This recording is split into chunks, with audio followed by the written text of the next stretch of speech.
Бәріңізге сәлем достар. Менің аты-жөнім Жанбаев Мансұр. Мен яғни Modern Teachers Academy атындағы 3-ші курс студентімін. Болашақ математика пәні мұғалімі. Және де бүгін бізде өте пайдалы видео болайын деп тұр. Мен яғни сіздерге математика пәніне арналған платформалар алып келдім. Яғни 3 платформа. Соны сіздерге көрсете кетсем. Яғни бізде бірінші платформа ол бізде Desmos. Яғни біз Google-ға яғни Desmos-ты жазсақ, бізге осындай графизик калькулятор деген сайт шығады, яғни бірінші сайт. Осыған бассақ, сәйкесінше алдымызда график шығады. Яғни бұл сайт бізде көбінесе тригонометрия, синус, косинус деген тақырыптар болады ғой. Оқушыларға көздеріне яғни нақтылап көрсету үшін, қызықтыру үшін осы сайтты қолдансақ болады. Яғни бізде өзінің мысалға мен өзім сақтап қойған графиктерім бар. Мысалы иррационал функция, гипербола, кері функция, кубтық парабола деген сияқты әрқайсысын қарап шықсақ, яғни өйстіп мына жерге функция жазасыз. Осы функция жазған кезде мына жерде яғни сәйкесінше түрлендіріп мына жерге сізге жасап береді. Мысалға +2 деген сияқты, мысалы плюс немесе -5 деген сияқты сәйкесінше суретте график ары-бері жылжып отырады сізге байланысты мына жерге графикке.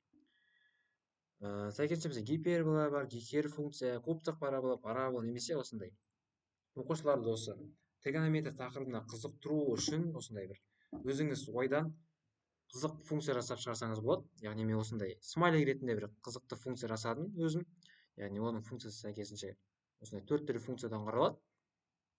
Яғни оқушыға осындай функциялар сызу арқылы, яғни оның қызығушылығын арттырып, осы пәнге қызықтыра аласыз. Және де оның тек қана өзім сақтап қойған емес, өзінің яғни ішінде встроенный мысалдары бар. Яғни қарап кетсек, мысалы, мынандай мысалдар бар деген сияқты. Жылжыту арқылы сайтта көзіңізде графикте жылжып отырады. Немесе тригонометрия тақырыбына сәйкесінше бар. Яғни мынандай көптеген өте көп мысалдар бар. Және де бізде галерея примов проектінің геометрия, яғни геометриялы мысалға Пифагор теоремасын дәлелдеуге болады, немесе Сierpinский треугольник деген сияқты көптеген өте мысалдар бар. Және де біз оны 3D түрінде көрсете аламыз бұл сайтта, яғни мысалы явная поверхность дейді, кубок Гурса дейді, мысалы эллипсоидты мысалға көбісі түсе бермейді.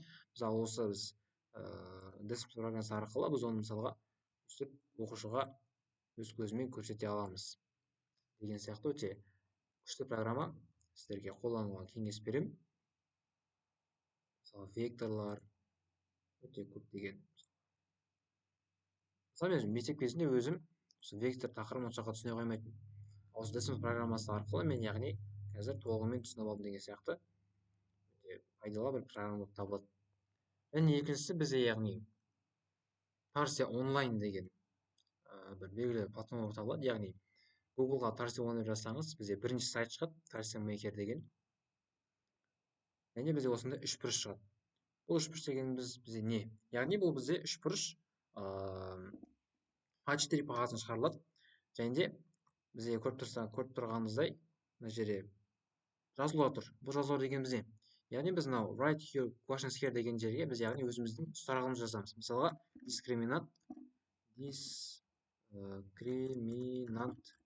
формуласы деген сияқты. Және оған қарама-қарсы жағына, мына жағына, яғни оның жауабын жазамыз. Яғни b квадрат минус 4ac деген сияқты. Яғни қарап тұрсақ, бізде яғни ол жазу мына жерге автоматически түсті.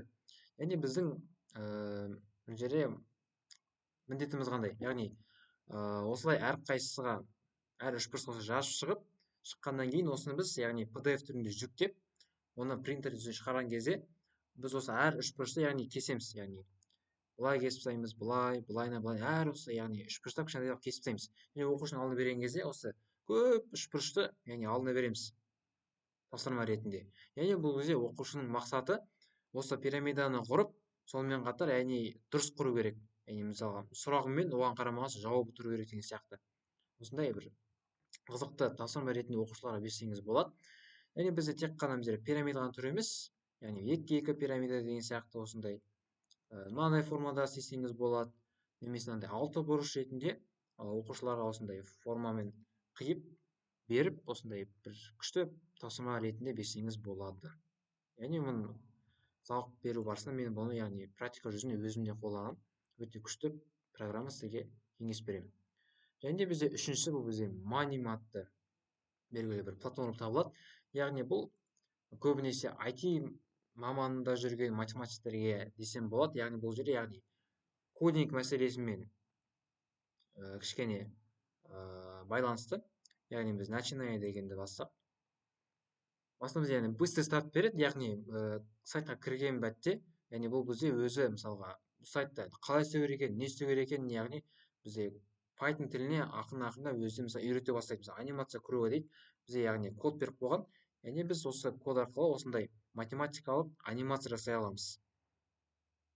Немесе мынандай превращение квадрат круг дейді, яғни жаңағы квадрат кругымыз квадрат болып кетеді деген сияқты осындай күшті анимация жасасақ болады. Яғни сәйкесінше бізге өзі яғни осындай біз үйрену үшін яғни осындай предшаговый инструкция ретінде бізге барлық кодтар жазып қойған. Осы кодтарға сүйене отырып біз өзіміз яғни фантазиямыздан неше түрлі күшті мысалы анимация жасасақ болады, мынандай деген сияқты, немесе мынандай өте көптеген яғни сіздің фантазияңызға байланысты өзіңізді күшті мысалы анимация істесеңіз болады.